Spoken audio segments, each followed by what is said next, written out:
nahmaduhu wa nusalli wa nusallimu ala rasulihil karim, amma ba'du. Saudara-saudara sekalian yang dimuliakan Allah Subhanahu wa taala, di malam ini kita akan mencoba membahas mengenai ketabahan menghadapi kesusahan dan rintangan demi agama. Saudara-saudara sekalian, kita bukan saja tidak dapat menahan kesusahan dan penderitaan sebagaimana penderitaan baginda Rasulullah SAW dan para sahabatnya di dalam menyebarkan agama ini, bahkan keinginan untuk melakukannya pun sulit bagi kita. Kisah kehidupan mereka yang telah banyak ditulis dalam kitab-kitab sejarah, namun sangat jauh untuk diamalkan dalam kehidupan kita. Bahkan untuk mengetahuinya pun kita tidak mau bersusah payah. Saudara-saudara sekalian, pada kesempatan ini saya akan sampaikan beberapa kisah sebagai contoh. Kisah-kisah yang akan dibahas nanti akan diawali dengan kisah baginda Rasulullah SAW. Semoga dengan kita mengisahkan sejarah ini akan menjadi sebab keberkahan bagi kehidupan kita. Yang pertama yaitu mengenai kisah perjalanan baginda Rasulullah SAW ke Thaif. Saudara-saudara sekalian, selama 9 tahun sejak masa kenabian, baginda Nabi SAW telah berusaha menyampaikan ajaran Islam dan mengusahakan hidayah serta perbaikan kaumnya di Mekah.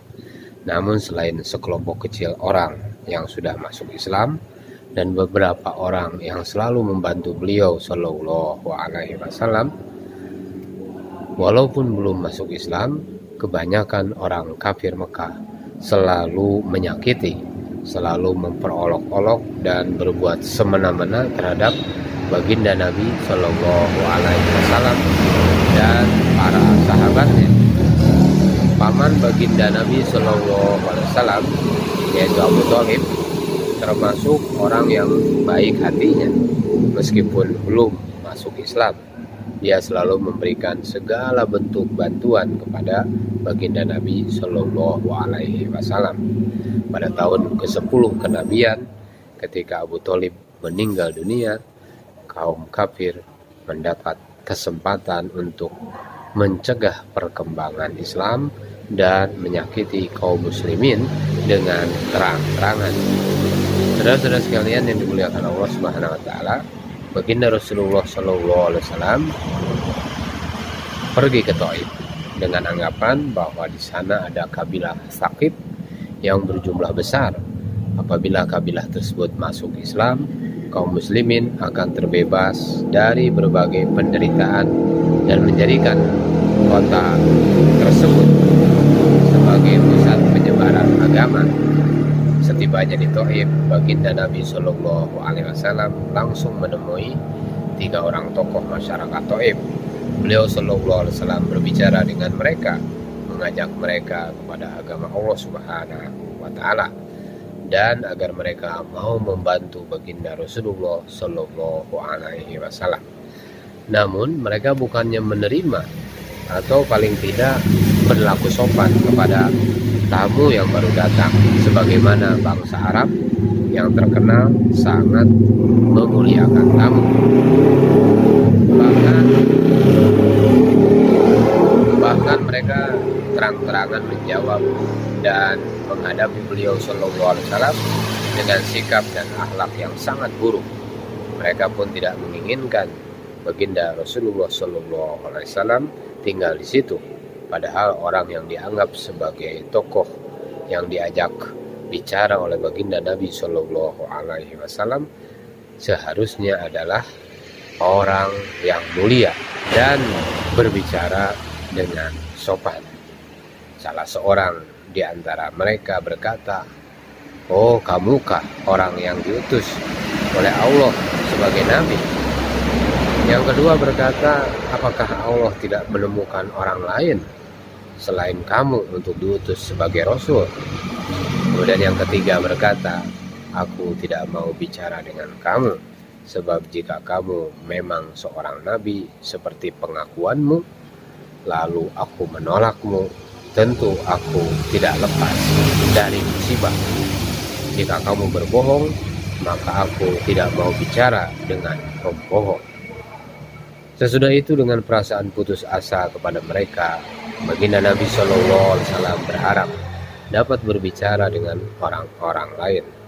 Memang semangat dan keteguhan beliau Shallallahu Alaihi Wasallam seperti gunung.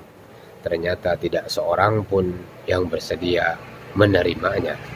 Jangankan menerima, bahkan mereka mengusir beliau Shallallahu Alaihi Wasallam dengan berkata, segera tinggalkan kota kami, pergilah kemana kamu suka.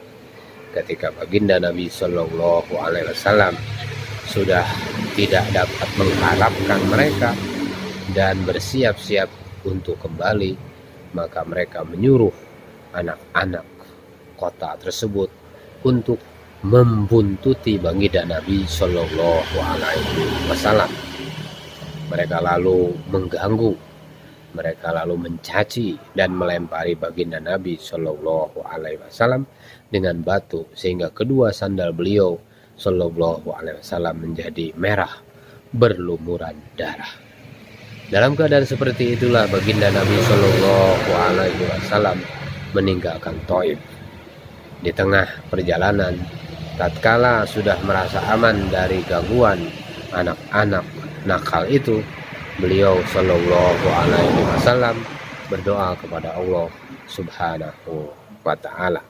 Ya Allah, aku adukan kepadamu lemahnya kekuatanku, sedikitnya upayaku dan kehinaanku dalam pandangan manusia.